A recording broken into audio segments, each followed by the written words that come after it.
তাহলে যুগে যুগে কাঁদবে ওই বংশের কারাগারে তোমার জন্ম পিতা, কাঁদবে কাঁদবে তোমার জন্মধারিণী মা।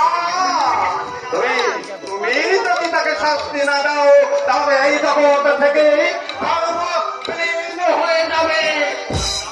ব্রাহ্মণ,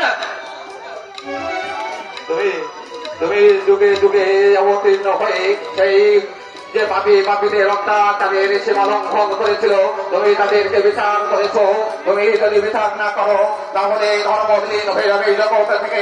তাই বলছি তুমি এসো ঠাকুর, তুমি এসো, তুমি হাতে দণ্ড দিয়ে বুঝিয়ে দাও দুষ্টের দমন সৃষ্টের পালন কর্তা।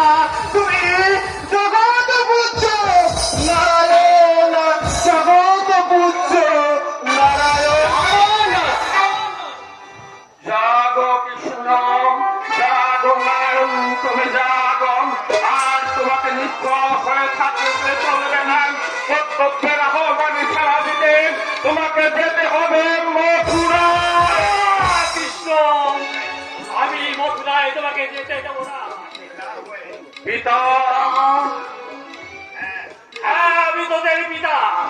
তাই তো দুঃসংবাদ শুনবার সঙ্গে সঙ্গে আমি উল্কার মতো ছুটে গেছি। দুঃসংবাদ, হ্যাঁ, দুঃসংবাদ। মাতুল বংশ তোদের নিমন্ত্রণ পাঠিয়েছে। কিসের নিমন্ত্রণ পিতা? ধর্মযজ্ঞের আমন্ত্রণ নিয়ে বংশমন্ত্রী অক্রু এসেছে। সেই নিমন্ত্রণ জানাতে ভাই বলছে নিমন্ত্রণ তোরা ফিরিয়ে দে কৃষ্ণ। কি বলছো বাবা? নিমন্ত্রণ ফিরিয়ে দেব? না কৃষ্ণর নাম ওই অনুষ্ঠান সংগ্রাম করেন, দাম্ভিকে সম্পূর্ণ করেন। তুমি প্রমাণ করে দাও এই বিশ্বের শ্রেষ্ঠ বীর তুমি। বলছো আমি? হ্যাঁ কৃষ্ণ, তুমি তুমি পারবেন। ওই নরখাতেন উপযুক্ত দণ্ড দিবেন। বংশের মহামুক্তির লগ্ন সমাগতম আর ওই সমুদ্রকে চক্রান্ত ব্যর্থ করে দিতেন। তোমাকে যেতে হবে মথুরা। ঠিকই বলেছো দাদা, ঠিকই বলেছো। আর আমি চুপ করে থাকবো না। অত্যাচারী বংশের অত্যাচারের অবসান ঘটাতে আমি যাব মথুরা। কৃষ্ণ, এই সংকল্প পরিত্যাগ কর কৃষ্ণ। বলে ওখানে ওখানে যে তোর মৃত্যু দূত দাঁড়িয়ে আছে। মহামন্ত্র অক্রুর আগমন মাত্রায় শুনে মা যশোদা তোর ভেঙে পড়েছে। তাই তাই আমি পিতা হয়ে ওখান থেকে পাঠাতে পারবো না বাবা। কেন পারবে না পিতা? কেন তুমি পারবে না? তুমি কি চাও এইভাবে যুগ যুগ ধরে আত্মের উপর চলবে অত্যাচার? দাম্ভিকে সম্ভব চিরকাল আকাশ চুম্বি হয়ে মাথা উঁচু করে থাকবে? না দাদা না, দাম্ভিকের দম্ভ চিরদিন থাকে না।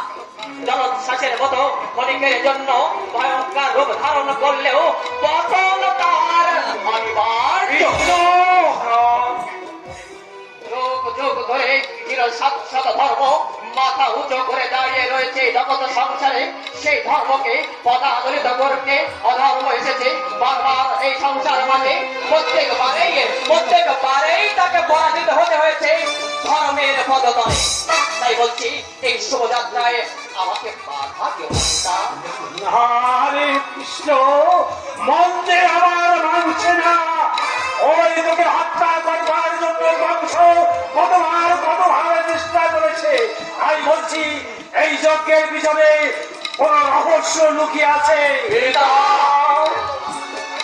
হয়তোবার কোনদিন তোকে ফিরে আমি পাবো না। এমন করে আমার এই রূপটাকে শূন্য করে তুই চলে যাচ্ছে কৃষ্ণ। এই দুর্বলতা তোমার সাজে না পিতা। যে বংশ আমার জন্মদাতা পিতা মাতাকে কারাগারে বন্দি করে কাঁদিয়েছে, সেই কান্না আমি নিজের কানে শুনেছি পিতা। পুত্র হয়ে তাদের রক্ষা করা যে আমার কর্তব্য। এ শুধু তোমার কর্তব্য নয় কৃষ্ণ, এটা আমার ধর্ম। বলধর, ভগবান যে তোমার চির সাথী কৃষ্ণ, তাই আমি তোমাকে একা ছেড়ে বৃন্দাবনে থাকতে পারবো না। বলরাম, কাঁদবে না পিতা, তুমি আমাকে বাধা দিও না। তুমি তো একদিন আমাকে কৃষ্ণের হাতে সঁপে দিয়ে বলেছিলেন, কৃষ্ণ যেখানে এই বলরাম সেখানে কৃষ্ণ বলরাম অভিন্ন হৃদয়। সেই কৃষ্ণকে ছেড়ে আমি একা থাকতে পারবো না পিতা, একা থাকতে পারবো না। বলরাম, বলরাম, যে তোমার দেহ সর্বোচ্চ কৃষ্ণ, যেমন করে সেই ছোটবেলায় একসঙ্গে কেটে কেটে ফেলু ছড়িয়েছি, তোমার শক্তিতে শক্তিমান হয়ে বকাসুরকে আমি বধ করেছি, আজও তেমনি ভাবে আমি তোমার দেহরক্ষী হয়ে থাকবো, তোমার দেহরক্ষী হয়ে থাকবো। বলরাম, তুই ওই লোকে যাস নে বাবা, আর হয়তো আমি তোকে খুঁজে পাবো না। মৃত্যু যদি আছে পিতা, সে মৃত্যু আমি হাসি মুখে মেনে নেব, তবু আমার ওই প্রাণ প্রিয় প্রাণভিক্ষে আমার প্রাণ দিয়ে হলেও আমি রক্ষা করব পিতা, আমি রক্ষা করব। দাদা, কৃষ্ণকে রক্ষা করবে তার পিতা মাতার আশীর্বাদ। ভুলে যেও না পিতা, আমি শুধু তোমাদের সন্তান নই, আমি যে এই বিশ্বের সংসার সন্তান। এই বিশ্ব আমার পিতা মাতা আত্মীয় আপনজন। তাই তো কংসের ধনুর্যজ্ঞ অনুষ্ঠানে সারা দিতে, পিতা মাতার চোখের জল মোছাতে চললাম আমি সুদূর মথুরা।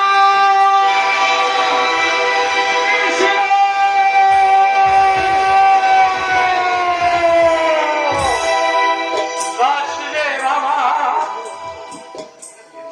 মানে তুই চলে গেলে অভাগা যশোদাকে আমি কি দিয়ে সান্ত্বনা দেব, কি করে বুঝাবো? যশোদা যে তোর বিহনে কেঁদে কেঁদে অন্ধ হয়ে যাবে। কৃষ্ণ, কৃষ্ণ, তুই যাস রে।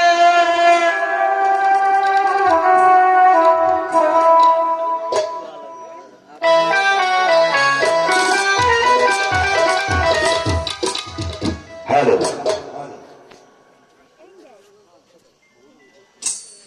সম্মানিত সুধী মণ্ডলী, নাটকের সূচনা পর্ব দেখলেন। সাজসজ্জা পরিবর্তনের জন্য আপনাদের কাছ থেকে